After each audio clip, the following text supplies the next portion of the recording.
ಅಸ್ಸಲಾಮು ಅಲೈಕುಂ ವರಹಮತುಲ್ಲಾಹಿ ತಆಲಾ ಬರಕಾತುಹು.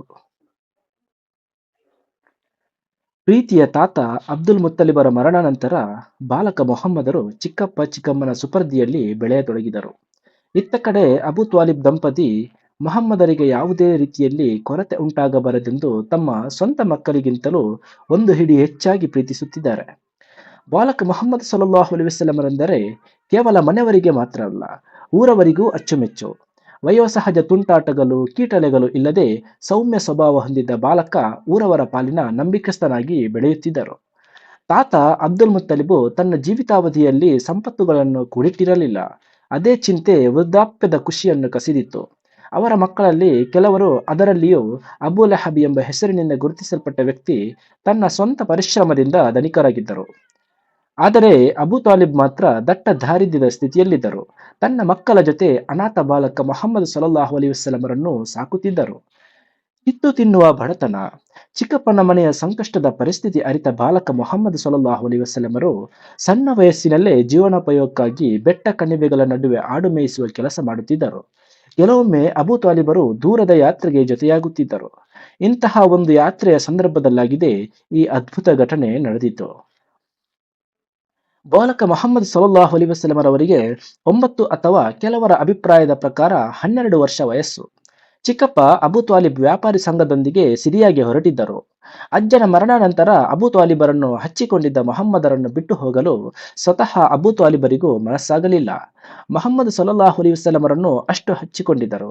ಜೊತೆಗೆ ವಯಸ್ಸಿಗೆ ಮೀರಿದ ಪಕ್ವತೆ, ಚುರುಕುತನ, ವಹಿವಾಟು ಸಂದರ್ಭದಲ್ಲಿ ಸಹಾಯ ಆಗಬಹುದು ಎಂದು ಯಾತ್ರಾ ಸಂಘದಲ್ಲಿ ಅವರನ್ನು ಸೇರಿಸಿ ಮಕ್ಕಾದಿಂದ ಸಿರಿಯಾಗೆ ಹೊರಟರು. ಮಕ್ಕಾ ಮತ್ತು ಸಿರಿಯಾ ದಾರಿಯ ನಡುವೆ ಬುಸ್ರಾ ಎಂಬ ಜಾಗವಿದೆ. ಅಲ್ಲಿ ತಲತಲಾಂತರಗಳಿಂದ ಕ್ರೈಸ್ತ ಸನ್ಯಾಸಿಗಳಿದ್ದ ಹಳೆಯ ಮಠವಿತ್ತು. ಅದಕ್ಕೊಬ್ಬರು ಪೀಠಾಧಿಪತಿಗಳು ಮತ್ತು ಹಲವಾರು ಶಿಷ್ಯಂದಿರಿದ್ದರು.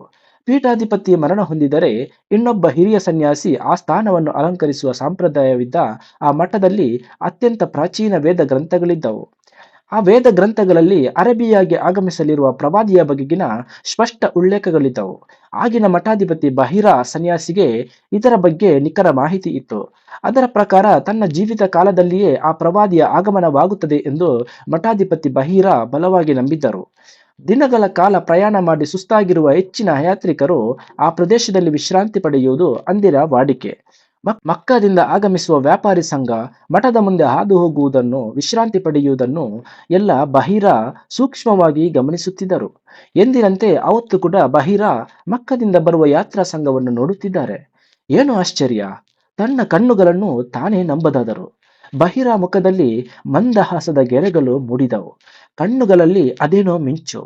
ಆಕಾಶದಲ್ಲಿ ಹೊತ್ತಿ ಹುರಿಯುತ್ತಿರುವ ಸೂರ್ಯ ಮರುಭೂಮಿಯನ್ನು ಚೆಂಡಾಡುತ್ತಿರುವಾಗ ಒಂದು ಯಾತ್ರಾ ಸಂಘಕ್ಕೆ ಮಾತ್ರ ನೆರಳು. ಅದು ಹೇಗೆ ಸಾಧ್ಯ? ಸೂರ್ಯನ ಬಿಸಿಲಿಗೆ ಅಡ್ಡವಾಗಿ ಪುಟ್ಟ ಮೇಘವೊಂದು ಯಾತ್ರಾ ಸಂಘದ ಜೊತೆ ಅವರಿಗೆ ಅರಿವಿಲ್ಲದೆ ನಡೆಯುತ್ತಿದೆ. ಸನಿಹ ಬರುತ್ತಿದ್ದಾರೆ. ಬಹಿರಾ ಆಶ್ಚರ್ಯಚಕಿತರಾಗಿ ಗಮನಿಸುತ್ತಿದ್ದಾರೆ. ಮೇಘವು ಒಂದು ಕಡೆ ನಿಂತಿತು. ಕಾರಣ, ಯಾತ್ರಾ ಸಂಘ ಮಠದ ಮುಂದಿರುವ ಮರದ ಅಡಿಯಲ್ಲಿ ವಿಶ್ರಾಂತಿ ಪಡೆಯಲು ಕುಳಿತಿದ್ದರು. ರೆಂಬೆ ಕೊಂಬೆಗಳು ಸಂಘದ ಕಡವಾಳಿ ನೆರಳು ನೀಡುತ್ತಿದೆ. ಬಹಿರಾ ತನ್ನನ್ನು ತಾನೇ ನಂಬದಾದರು. ತಾನೇನಾದರೂ ಭ್ರಮೆಯಲ್ಲಿ ಇದ್ದೇನಾ? ಇಲ್ಲ, ಖಂಡಿತ ಇಲ್ಲ. ಹಾಗಾದರೆ ಇದೆಲ್ಲ ಹೇಗೆ ಸಾಧ್ಯ? ಬಹಿರಾ ತಲೆಯಲ್ಲಿ ಸಾವಿರಾರು ಆಲೋಚನೆಗಳು ಕ್ಷಣ ಮಾತ್ರದಲ್ಲಿ ಹುಟ್ಟು ಪಡೆದವು. ಇದರಲ್ಲಿ ಏನೋ ದೈವ ರಹಸ್ಯವಿದೆ. ಆ ಗುಂಪಿನಲ್ಲಿ ಯಾರೋ ಒಬ್ಬರು ಅಸಾಮಾನ್ಯ ದಿವ್ಯ ಶಕ್ತಿ ಪಡೆದವರು ಇದ್ದಾರೆ. ಯಾರವರು? ಹೇಗೆ ಕಂಡುಹಿಡಿಯುವುದು? ತನ್ನ ಆಧ್ಯಾತ್ಮಿಕ ನೋಟದಿಂದ ಹಿಂದೆ ಎಂದೂ ಕಾಣದ ಅದ್ಭುತ ಕಂಡ ಬಹಿರಾ ತಲೆಯಲ್ಲಿ ಥಟ್ಟನೆ ವೇದ ಗ್ರಂಥಗಳಲ್ಲಿ ಸೂಚಿಸಿದ ಪ್ರವಾದಿಯ ಆಗಮನದ ನೆನಪಾಯಿತು. ಆ ನೆನಪು ಬಹಿರರನ್ನು ಒಂದು ಕ್ಷಣ ರೋಮಾಂಚನಗೊಳಿಸಿತು. ಹಾಗಾದರೆ ಪ್ರವಾದಿಯವರ ಆಗಮನವಾಗಿದೆಯೇ? ಆಗಿದ್ದಲ್ಲಿ ಈ ಗುಂಪಿನಲ್ಲಿ ಆ ಪ್ರವಾದಿಯವರು ಇದ್ದಾರೆಯೇ? ಹೇಗೆ ಕಂಡುಹಿಡಿಯುವುದು? ಸನ್ಯಾಸಿ ಯೋಚಿಸುತ್ತಾ ಕುಳಿತರು. ಮಠದಲ್ಲಿ ಅಂದು ಭೂರಿ ಭೋಜನ ಸಿದ್ಧವಾಯಿತು. ಬಹಿರಾ ತನ್ನ ದೂತನನ್ನು ಮರದಡಿಯಲ್ಲಿ ದನಿವಾರಿಸುತ್ತಿದ್ದ ಮಕ್ಕಾದ ವ್ಯಾಪಾರಿ ಸಂಘದಡೆಗೆ ಕಳುಹಿಸಿದರು. ಜೊತೆಗೆ ಒಂದು ಸಂದೇಶ ಹೇಗಿತ್ತು: ಕುರೈಶಿಗಳೇ, ನಾನು ನಿಮಗೊಂದು ಭೋಜನಾ ಕೂಟವನ್ನು ಏರ್ಪಾಡು ಮಾಡಿದ್ದೇನೆ. ತಾವೆಲ್ಲರೂ ಬರಬೇಕು. ನಿಮ್ಮ ಕೂಟದಲ್ಲಿ ಹಿರಿಯರು ಕಿರಿಯರೆನ್ನದೆ ಎಲ್ಲರೂ ಈ ಸತ್ಕಾರವನ್ನು ಸ್ವೀಕರಿಸಬೇಕು. ಅಬು ತ್ವಾಲಿಬ್ ಸಂಘ ಅವರ ಆಹ್ವಾನವನ್ನು ಮನ್ನಿಸಿ ಭೋಜನಾ ಕೂಟಕ್ಕೆ ತೆರಳಿದರು. ಆದರೆ ಬಾಲಕ ಮೊಹಮ್ಮದ್ ಸಲ್ಲಲ್ಲಾಹು ಅಲೈಹಿ ವಸಲ್ಲಮರವರು ಮಾತ್ರ ಅಲ್ಲಿಗೆ ಹೋಗಿರಲಿಲ್ಲ. ಅವರು ಒಂಟೆಗೆ ಹುಲ್ಲು ಹಾಕುತ್ತಿದ್ದರು. ಇತ್ತ ಬಹೀರ ಭೋಜನಾಕೂಟಕ್ಕೆ ಬಂದ ಒಬ್ಬೊಬ್ಬರನ್ನು ಸೂಕ್ಷ್ಮವಾಗಿ ಗಮನಿಸುತ್ತಿದ್ದರು. ಆದರೆ ವೇದ ಗ್ರಂಥದಲ್ಲಿ ಹೇಳಿದ ಪ್ರವಾದಿಯ ಲಕ್ಷಣಗಳು ಯಾರಲ್ಲೂ ಕಾಣಿಸಲಿಲ್ಲ. ತಾನು ಕಂಡ ಎರಡು ಅದ್ಭುತ ದೃಶ್ಯಗಳಿಗೆ ಪೂರಕವಾದ ಯಾವುದೇ ಸಂಗತಿಗಳು ಅಲ್ಲಿ ಕಾಣಿಸಲಿಲ್ಲ. ಬಹೀರ ನಿರಾಶರಾದರು. ವೇದ ತಿಳಿಸಿದ ಪ್ರವಾದಿಯನ್ನು ಕಾಣುವ ಅತೀವ ಬಯಕೆಯಿಂದ ಇಷ್ಟೆಲ್ಲ ಏರ್ಪಾಡು ಮಾಡಿದ್ದೇನೆ, ಆದರೆ ಇಲ್ಲಿ ಯಾರು ಆ ತರಹದವರು ಇಲ್ಲವಲ್ಲ. ಹಾಗಾದರೆ ನಾನು ಕಂಡಿದ್ದೆಲ್ಲವೂ ಸುಳ್ಳೆ? ಅದ್ಭುತ ದೃಶ್ಯಗಳ ಅರ್ಥವೇನು? ಅದೊಂದು ಕೇವಲ ಭ್ರಮೆಯೇ? ಇಲ್ಲ, ಖಂಡಿತ ಇಲ್ಲ. ಈ ಸಂಘದಲ್ಲಿ ಎಲ್ಲರೂ ಬಂದಿರಲಿಕ್ಕಿಲ್ಲ ಎಂದು ಯೋಚಿಸಿದ ಬಹೀರ ಕೇಳಿದರು, ಕುರೈಶಿಗಳೇ, ನಿಮ್ಮಲ್ಲಿ ಯಾರಾದರೂ ಭೋಜನಾಕೂಟಕ್ಕೆ ಬಾರದೆ ಉಳಿದವರು ಇದ್ದಾರೆಯೇ? ಅಬೂ ತಾಲಿಬರು ಹೇಳಿದರು, ಹೌದು, ನನ್ನ ಸಹೋದರ ಪುತ್ರ ಮಾತ್ರ ಬಂದಿಲ್ಲ, ಉಳಿದವರೆಲ್ಲರೂ ಬಂದಿದ್ದಾರೆ. ಬಹೀರ ಮನಸ್ಸಲ್ಲಿ ಆಶಾಭಾವನೆ ಮತ್ತೆ ಚಿಗುರಿತು. ಅದಾಗದು, ಅವನೂ ಕೂಡ ಬರಬೇಕು, ನಮ್ಮ ಜೊತೆ ಅವನು ಸಹ ಆಹಾರ ಸೇವಿಸಬೇಕು ಎಂದು ಮಠಾಧಿಪತಿ ಹಠ ಹಿಡಿದರು. ಇತ್ತ ಅಬೂ ತಾಲಿಬರಿಗೆ ಸನ್ಯಾಸಿಯ ನಡೆಯಿಂದ ಅನುಮಾನ ಮೂಡತೊಡಗಿತು. ಈ ಮುದಿ ಸನ್ಯಾಸಿ ಒಬ್ಬನೇ ಒಬ್ಬ ಉಳಿಯದಂತೆ ನಮ್ಮನ್ನೆಲ್ಲ ಮುಗಿಸುವ ಸಂಚು ಏನಾದರೂ ಹಾಕಿದ್ದಾರೆಯೇ? ಆದರೆ ಅವರಿಗೆ ಸನ್ಯಾಸಿಯ ಮಾತನ್ನು ತಳ್ಳಿ ಹಾಕಲು ಸಾಧ್ಯವಾಗದೆ ದೂತನನ್ನು ಕಳುಹಿಸಿ ಸಹೋದರ ಪುತ್ರನನ್ನು ಕರೆಸಿಕೊಂಡರು. ಅದೋ ಬಾಲಕ ಮೊಹಮ್ಮದ್ ಭೋಜನಾಕೂಟಕ್ಕೆ ಆಗಮಿಸುತ್ತಿದ್ದಾನೆ. ಕುರೈಶಿಗಳು ಮಾತನಾಡಿಕೊಳ್ಳಲು ಸನ್ಯಾಸಿಯ ಗಮನ ಹತ್ತ ಹರಿಯಿತು. ಎಳೆ ವಯಸ್ಸಿನಲ್ಲಿ ಅದೇನು ಗಾಂಭೀರ್ಯ, ಮುಖದಲ್ಲಿ ಅದೇನೋ ತೇಜಸ್ಸು. ಪ್ರಥಮ ನೋಟದಲ್ಲಿಯೇ ಬಹೀರರಿಗೆ ಆ ಹುಡುಗ ಸಾಮಾನ್ಯನಲ್ಲ ಎಂಬುದು ಅರಿವಾಯಿತು. ಮೊಹಮ್ಮದ್ ಸಲ್ಲಲ್ಲಾಹು ಅಲೈಹಿ ವಸಲ್ಲಮರವರು ಭೋಜನಕ್ಕೆ ಕುಳಿತರು. ಆಹಾರ ಸೇವಿಸುತ್ತಿರಬೇಕಾದರೆ ಸನ್ಯಾಸಿ ಬಾಲಕನನ್ನೇ ಗಮನಿಸುತ್ತಿದ್ದರು.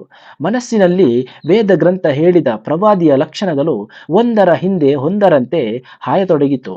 ಸನ್ಯಾಸಿಗೆ ಖಚಿತವಾಯಿತು, ಖಂಡಿತ ಈತನೇ ವೇದ ಗ್ರಂಥ ಹೇಳಿದ ಪ್ರವಾದಿ. ಮೋಡದ ಚಲನೆ, ಮರದ ಕೊಂಬು ಬಾಗಿದ್ದು ಎಲ್ಲವೂ ಈತನಿಗಾಗಿಯೇ. ಆದರೂ ಮನಸ್ಸಿನ ಮೂಲೆಯಲ್ಲಿ ಚಿಕ್ಕ ಸಂಶಯ. ಕೇಳಿದರು, ಈ ಹುಡುಗನ ಗುಣ ನಡತೆ ಹೇಗೆ, ಜೀವನ ಶೈಲಿ ಹೇಗೆ? ಪಾಲಕ ಮೊಹಮ್ಮದ್ ಸಲ್ಲಲ್ಲಾಹು ಅಲೈಹಿ ವಸಲ್ಲಮರವರ ಬಗ್ಗೆ ಹೇಳಲು ಕುರೈಶಿಗಳಿಗೆ 100 ನಾಲಿಗೆಗಳು. ಗುಣಗಾನ ಮಾಡಿದ್ದಷ್ಟು ಕಡಿಮೆ. ಪ್ರತಿಯೊಬ್ಬರಿಗೂ ಹೊಗಳಲು ನೂರಾರು ವಿಷಯಗಳಿದ್ದವು. ಕುರೈಶಿಗಳ ಮಾತು ಕೇಳುತ್ತಿದ್ದಂತೆ ಬಹೀರ ಮುಖದಲ್ಲಿ ಮಂದಹಾಸ ಮೂಡಿತು. ತಮ್ಮ ನೀಳವಾದ ಗಡ್ಡವನ್ನು ನೀವಿಕೊಳ್ಳುತ್ತಾ ಮುಗುಳ್ನಕ್ಕರು. ಸನ್ಯಾಸಿ ಈಗ ಬಾಲಕನತ್ತ ತಿರುಗಿದರು. ತನಗೆ ಉತ್ತರ ಸಿಗಬೇಕಾದ ಹಲವಾರು ಪ್ರಶ್ನೆಗಳನ್ನು ಕೇಳಿದರು. ತಾನು ನಿರೀಕ್ಷಿಸಿದಕ್ಕಿಂತ ನಿಖರ ಹಾಗೂ ದೃಢ ಉತ್ತರಗಳು ಬಾಲಕ ಮೊಹಮ್ಮದ್ ಸಲ್ಲಲ್ಲಾಹು ಅಲೈಹಿ ವಸಲ್ಲಮರಿಂದ ಲಭಿಸಿದವು. ಸನ್ಯಾಸಿ ಮತ್ತೆ ಮನದ ಮೂಲೆಯಲ್ಲಿ ತಡೆಕಾಡಿದರು. ಏನಾದರೂ ಅನುಮಾನಗಳು ಬಾಕಿ ಇದೆಯೇ? ಇಲ್ಲ, ಎಲ್ಲವೂ ಪರಿಹರಿಸಲ್ಪಟ್ಟಿತು. ವೇದ ಗ್ರಂಥ ಹೇಳಿದ ಪ್ರವಾದಿ ಈತನೇ ಎಂಬುದರಲ್ಲಿ ಯಾವ ಅನುಮಾನವೂ ಇಲ್ಲ. ಸನ್ಯಾಸಿಯ ಮುಖ ಒಮ್ಮೆಲೆ ಗಂಭೀರಗೊಂಡಿತು. ಈತ ನಿಮಗೇನಾಗಬೇಕು? ಅಬೂ ತಾಲಿಬರೊಂದಿಗೆ ಕೇಳಿದರು. ಸಹೋದರ ಮಗನಾದರೂ ಸ್ವಂತ ಮಕ್ಕಳಿಗಿಂತ ಮಿಗಿಲಾಗಿ ಹಚ್ಚಿಕೊಂಡಿದ್ದರಿಂದ ಅಬೂ ತಾಲಿಬು ತನ್ನ ಮಗ ಅಂತಲೇ ಹೇಳಿದರು. ಉತ್ತರ ಕೇಳಿದ ಸನ್ಯಾಸಿಯ ಮುಖ ವಿವರ್ಣಗೊಂಡಿತು. ಇಲ್ಲ, ನೀವು ಸುಳ್ಳು ಹೇಳುತ್ತಿರುವಿರಿ. ಈ ಬಾಲಕನ ತಂದೆ ಈಗ ಜೀವಂತವಿರಲು ಸಾಧ್ಯವಿಲ್ಲ. ತಾಯಿಯ ಗರ್ಭಾವಸ್ಥೆಯಲ್ಲಿರುವಾಗಲೇ ಮರಣ ಹೊಂದುವುದು ದೈವನಿಶ್ಚಿತ. ಒಂದು ವೇಳೆ ನೀವು ಹೇಳುವುದು ನಿಜವೇ ಆಗಿದ್ದಲ್ಲಿ ನಾನು ಅಂದುಕೊಂಡಿದ್ದೆಲ್ಲ. ಅಷ್ಟು ಹೇಳಿ ಬಹೀರ ಮೌನವಾಗಿ ಅಬೂ ತಾಲಿಬರ ಮುಖವನ್ನು ದಿಟ್ಟಿಸಿದರು. ನಿಜ ಹೇಳಿ, ಈ ಬಾಲಕ ನಿಮಗೆ ಏನಾಗಬೇಕು? ಬಾಣದಂತೆ ತೂರಿ ಬಂದ ಸನ್ಯಾಸಿಯ ಪ್ರಶ್ನೆಗೆ ಅಬೂ ತಾಲಿಬ್ ಸಣ್ಣಗೆ ಕಂಪಿಸಿದರು. ಇವನು ನನ್ನ ಸಹೋದರ ಪುತ್ರ. ನೀವು ಹೇಳಿದ್ದು ನಿಜ. ಇವನು ತಾಯಿ ಗರ್ಭದಲ್ಲಿರುವಾಗಲೇ ಅವನು ತೀರಿ ಹೋಗಿದ್ದಾನೆ. ಅಬೂ ತಾಲಿಬರ ಮಾತು ಕೇಳಿ ಸನ್ಯಾಸಿಯ ಮುಖ ಮತ್ತೆ ಅರಳಿತು. ಹಾಗಾದರೆ ನಾನು ಅಂದುಕೊಂಡಿದ್ದೆಲ್ಲ ನಿಜ. ಬಹೀರ ಉದ್ಗರಿಸಿದರು. ಅವರ ವರ್ತನೆ ಕಂಡು ಅಬೂ ತಾಲಿಬ್ ಹಾಗೂ ಅವರ ಸಂಗಡಿಗರನ್ನು ನಿಬ್ಬೆರಗಾಗಿಸಿತು. ನೀವು ಏನು ಅಂದುಕೊಂಡಿದ್ದು? ಏನು ವಿಷಯ? ನಮಗೆ ತಿಳಿಸಬಹುದಲ್ಲವೇ? ಕುರೈಶಿಗಳ ಮಾತು ಆಲೋಚನಾ ನಿರತರಾದ ಸನ್ಯಾಸಿಗೆ ಕೇಳಿಸಲಿಲ್ಲ. ದೀರ್ಘವಾದ ಆಲೋಚನೆ ಅವರನ್ನು ಆತಂಕಕ್ಕೀಡು ಮಾಡಿತು. ಮುಖದಲ್ಲಿದ್ದ ಮಂದಹಾಸ ಮರೆಯಾಯಿತು. ಸನ್ಯಾಸಿಯ ವರ್ತನೆ ಕುರೈಶಿಗಳಿಗೆ ಬಿಡಿಸಲಾಗದ ಒಗಟಾಯಿತು. ಬಹೀರ ದಿಗಿಲಿನಿಂದ ಹೇಳುತ್ತಾರೆ, ನಿಮ್ಮ ಸಹೋದರ ಪುತ್ರನನ್ನು ಆದಷ್ಟು ಬೇಗ ನಿಮ್ಮ ಊರಿಗೆ ಕರೆದೊಯ್ಯಿರಿ. ಯಹೂದಿಗಳಿಂದ ಅವರನ್ನು ಪ್ರತ್ಯೇಕವಾಗಿಟ್ಟು ರಕ್ಷಣೆ ಕೊಡಿ. ನನಗೆ ತಿಳಿದ ವಿಚಾರಗಳು ಅವರಿಗೇನಾದರೂ ತಿಳಿದರೆ ಈತನನ್ನು ಜೀವಂತ ಉಳಿಸಲಾರರು.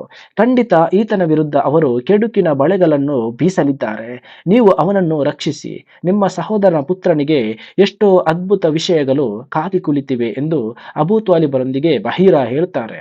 ಸನ್ಯಾಸಿಯ ಮಾತು ಕೇಳಿ ಅಬೂ ತಾಲಿಬ್ ಹಾಗೂ ಸಂಘ ದಿಗಿಲಾಯಿತು. ಆದಷ್ಟು ಬೇಗ ಊರು ಸೇರುವ ತವಕದಿಂದ ಜಾಗ ಖಾಲಿ ಮಾಡಿ ಅಲ್ಲಿಂದ ಹೊರಟು ಹೋದರು. ಅಸ್ಸಲಾಮು ಅಲೈಕುಂ ವರಹಮತುಲ್ಲಾಹಿ ತಾಲ ಬರಕಾತು. ಪ್ರೀತಿಯ ಸ್ನೇಹಿತರೆ, ಪ್ರವಾದಿ ಸಲ್ಲಲ್ಲಾಹು ಅಲೈಹಿ ವಸಲ್ಲಮರವರ ಜೀವನ ಚರಿತ್ರೆಯ ಸಣ್ಣದೊಂದು ತುಣುಕನ್ನು ಮಾತ್ರ ನಿಮ್ಮ ಮುಂದಿಡುವ ಪ್ರಯತ್ನವಾಗಿದೆ ನಮ್ಮದು. ಯಾರಾದರೂ ಪ್ರವಾದಿ ಸಲ್ಲಲ್ಲಾಹು ಅಲೈಹಿ ವಸಲ್ಲಮರವರ ಬಗ್ಗೆ, ಅವರ ಜೀವನದ ಬಗ್ಗೆ ಕಲಿಯಲು ಆಸಕ್ತಿ ಇದ್ದರೆ ನಮ್ಮ ಯೂಟ್ಯೂಬ್ ಚಾನಲ್ ಅನ್ನು ಸಬ್ಸ್ಕ್ರೈಬ್ ಮಾಡಿ. ಅದೇ ರೀತಿ ನಿಮ್ಮವರಿಗೆ ಈ ವಿಡಿಯೋವನ್ನು ಹೆಚ್ಚಿನ ಸಂಖ್ಯೆಯಲ್ಲಿ ಶೇರ್ ಮಾಡಿ ಅವರಿಗೂ ಕಲಿಯಲು ಸಹಕಾರವಾಗಲಿ.